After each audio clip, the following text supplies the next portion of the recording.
एक आदमी इतना नेक था कि लोग उसे फरिश्ता कहते थे, लेकिन वही आदमी एक ऐसे गुनाह में गिरा जिसका उसे एहसास भी नहीं हुआ, और आखिर में जब सच सामने आया तो उसकी रूह तक कांप उठी।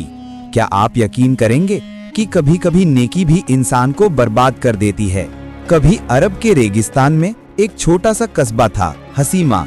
ये कस्बा अपनी खामोशी, तपती गर्मी और तारीखी खंडहरों की वजह से जाना जाता था।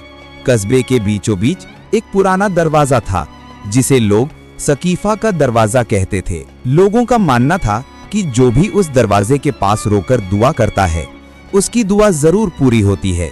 लेकिन कस्बे में एक आदमी था जो इस बात पर विश्वास नहीं करता था। हारिस एक गरीब आदमी था। उसके पास ना जमीन थी, ना नौकरी, ना कोई घर, बस एक छोटा सा कमरा और अपनी बूढ़ी माँ। लेकिन उसका दिल इतना साफ था कि कस्बे वाले उसे पसंद करते, बच्चे उससे खेलते और बुजुर्ग उसे दुआएं देते। उसकी माँ अक्सर कहती, ए हारिस, अल्लाह ने हमारे लिए भी कुछ लिखा है, बस सब्र करो। लेकिन हारिस परेशान था। हर रोज अपनी माँ की दवा, खाना, रोटी लाना और कोई काम न मिलना उसकी रूह तक थका देती थी। एक रात उसका सब्र टूट गया। माँ की दवा खत्म हो गई थी, रोटी के लिए पैसे नहीं थे। हारिस ने आसमान की तरफ देखा और बोला, ए मेरे मालिक, तू दूसरों की सुनता है, क्या मेरी नहीं सुन सकता?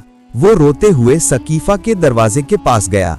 हालांकि वो उसे झूठी बातें समझता था, लेकिन उस रात उसकी आंखें आंसुओं से भीगी थीं और दिल टूट चुका था। उसने हाथ उठाए, ए अल्लाह, माँ की दवा के लिए आज कुछ भेज दे, वरना मैं टूट जाऊंगा। अचानक हवा तेज चली, दरवाजा हिला और नीचे रेत खिसकने लगी।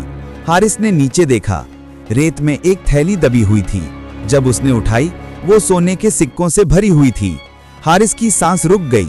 क्या ये मेरे लिए है? वो दौड़कर माँ के पास गया, दवा खरीदी, खाना लाया और पहली बार चैन की नींद सोया। कस्बे में खबर फैल गई, किसी का सोने से भरा थैला खो गया है। एक अमीर आदमी जिसका नाम रईस कमाल था, रो रो कर कह रहा था, वो थैला मेरे बाप का विरसा था, उसमें हमारे खानदान की निशानी थी, मैं बर्बाद हो जाऊंगा अगर ना मिला। हारिस का दिल कांप गया। वो जानता था कि जो थैला उसे मिला वो शायद इसी का था। लेकिन फिर उसके अंदर एक आवाज आई, रात को तूने दुआ की थी, अल्लाह ने भेजा था, ये तेरी माँ के लिए आया था। उसके दिल में एक अजीब जंग छिड़ गई। वो थैला वापस कर दे या इसे अपनी जिंदगी सुधारने का मौका समझे। उसकी माँ को जब बात मालूम हुई तो उसने हारिस का हाथ पकड़ा। ए बेटे, जो चीज तेरी नहीं उससे कभी बरकत नहीं आती। अगर ये किसी और का है तो लौटा दे। हारिस की आंखें भर आईं, लेकिन तभी उसकी माँ को तेज बुखार चढ़ गया। दवा नहीं थी, दुकानें बंद थी और हालत बिगड़ती जा रही थी। हारिस फिर दुविधा में पड़ गया, अगर थैला दे दिया तो माँ की दवा कैसे लाऊं? वो फिर उसी दरवाजे पर गया, इस बार सिक्कों की थैली हाथ में। उसने कहा, ऐ मेरे मालिक, मैं तेरा बंदा हूं, सही रास्ता दिखा दे। हवा फिर चली, दरवाजे ने कराह जैसी आवाज निकाली और हारिस के दिल में एक बात उतर गई, जो तेरी माँ की जान बचा रहा है वो चोरी का नहीं हो सकता। हारिस ने थैला वापस किया। रईस कमाल रो पड़ा, ए हारिस, तूने मेरी बर्बादी रोक दी, तू नहीं जानता ये क्या था। रईस ने हारिस को इनाम देना चाहा, लेकिन हारिस ने कहा, मैंने अमानत लौटाई है, इनाम नहीं चाहिए। रईस हैरान रह गया। जब हारिस घर पहुंचा तो उसकी माँ शांत लेटी हुई थी, उसकी सांस रुक चुकी थी। हारिस की दुनिया उजड़ गई। उसने छाती पर हाथ रखकर कहा, ए अल्लाह, मैंने सही किया, फिर तूने मुझे ये सजा क्यों दी? कस्बे वाले उसे संभालते रहे। 3 दिन बाद रईस कमाल उसके घर आया। ए हारिस, मेरे साथ चलो। हारिस थका हुआ, टूटा हुआ उसके साथ चला। रईस उसे नगर के बाहर ले गया, जहां एक बड़ा पुराना बाग था। दरवाजा खोला, ये बाग अब तुम्हारा है। हारिस चौंक गया, ये क्यों? रईस बोला, वो थैला सिर्फ सोना नहीं था, वो मेरी वसीयत थी।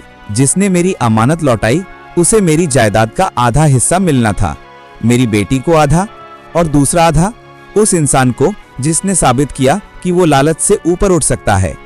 हारिस की आंखों से आंसू बह निकले। हारिस ने अपनी माँ की कब्र के पास खड़े होकर कहा, ऐ अम्मी, आपने सही कहा था, बरकत हमेशा सही चीज में होती है। हारिस अब अमीर हो गया, लेकिन उसने हर जरूरतमंद की मदद की, हर भूखे को खिलाया और हर किसी को अपनी माँ की नसीहत सुनाता। जिस पर हक न हो वो दौलत नहीं, वो आजमाइश होती है। और इस तरह सकीफा का वो दरवाजा, हारिस की किस्मत पलट गया। अगर आपको ये कहानी पसंद आई हो तो वीडियो को लाइक करें और चैनल को सब्सक्राइब करना ना भूलें। आपका छोटा सा सपोर्ट मुझे और कहानियां बनाने की हिम्मत देता है। मिलते हैं अगली वीडियो में।